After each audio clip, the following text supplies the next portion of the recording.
Hello people, first week owners positives negatives గురించి మాట్లాడుకుందాం. ఇప్పటివరకు చూసిన దాంట్లో హౌస్లో శ్రీజ మాత్రం చాలా కాన్షియస్గా ఆడుతుంది. గ్రూప్గా ఆడుతూనే ఛాన్స్ వచ్చిన ప్రతిసారి సింగిల్గా ఆడడానికి ట్రై చేస్తుంది. In my opinion Sreeja audience point of view నుండి ఆలోచించి ఆడుతుంది. ఏ టాస్క్ అయినా సరే, ఏ సిచ్యువేషన్లో అయినా ఆడియన్స్ ఏం ఆలోచిస్తారు, నేను ఇలా చేయడం వల్ల నాకు ఏం పాజిటివ్ వస్తుంది అనేది ఆలోచించి ఆడుతుంది అని నాకు అనిపిస్తుంది. మీరేమంటారు? మీకు అలానే అనిపిస్తుందా? ఇప్పటి వరకు తన గేమ్ చూస్తే మీకేమనిపిస్తుంది అనేది కమెంట్ చేయండి. అండ్ ప్రియా ఇప్పటి వరకు ఎక్కువ స్కోప్ తీసుకోవడానికి ట్రై చేస్తుంది. ప్రతిసారి తన వాయిస్తో మిగతా ఓనర్స్ని కంట్రోల్ చేస్తుంది. అసలు మాట్లాడే ఛాన్స్ ఇవ్వట్లేదు. తన స్ట్రాంగ్ అని ప్రూవ్ చేయాలి అని చూస్తుంది. Strong but every time commanding మోడ్లోనే ఉంటుంది. కెప్టెన్సీ టాస్క్లో బాగా ఆడింది.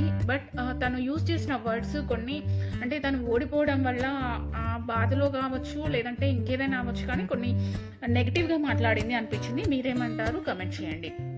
అండ్ డీమోన్ పవన్ చాలా సెన్సిటివ్ అనడం కన్నా ఎవరిని హర్ట్ చేయకూడదు అని అనుకుంటున్నాడు. ఫిజికల్లీ చాలా స్ట్రాంగ్ బట్ మెంటల్లీ చాలా ఒబీడియంట్గా ఉంటున్నాడు.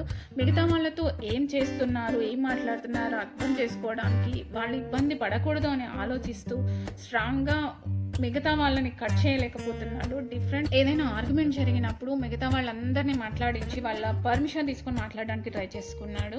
డిపెండింగ్ స్కిల్స్ చాలా ఉన్నా తను బాధపడుతున్నాడు తప్ప మిగతా వాళ్ళని గట్టిగా మాట్లాడడం లేదనమాట. వాళ్ళ ముందు ఎక్కువ వాళ్ళని హర్ట్ చేయకూడదన్న ఆలోచనలోనే ఉంటున్నాడు. ఇది ఖచ్చితంగా తనకు మైనస్ అయ్యే ఛాన్సెస్ ఉంది.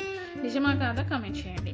అండ్ పవన్ కళ్యాణ్ కూడా స్ట్రాంగ్ బట్ ఎక్కడో లాగ్ అవుతున్నాడు అనిపిస్తుంది. అందరితో బాగా ఉంటున్నాడు, ఆర్గ్యుమెంట్ చేస్తాడు, స్ట్రాంగ్గా స్టాండ్ తీసుకోగలడు, బట్ ఎక్కడో గేమ్ మిస్ అవుతున్నాడు అనిపిస్తుంది. పని చేయడానికి, అందరితో బాగా ఉండడానికి ట్రై చేస్తున్నాడు, కానీ ఈ బాగుండాలి అన్న దాంట్లోనే ఎక్కడో తన గేమ్ తను మిస్ అవుతున్నాడు అనిపిస్తుంది.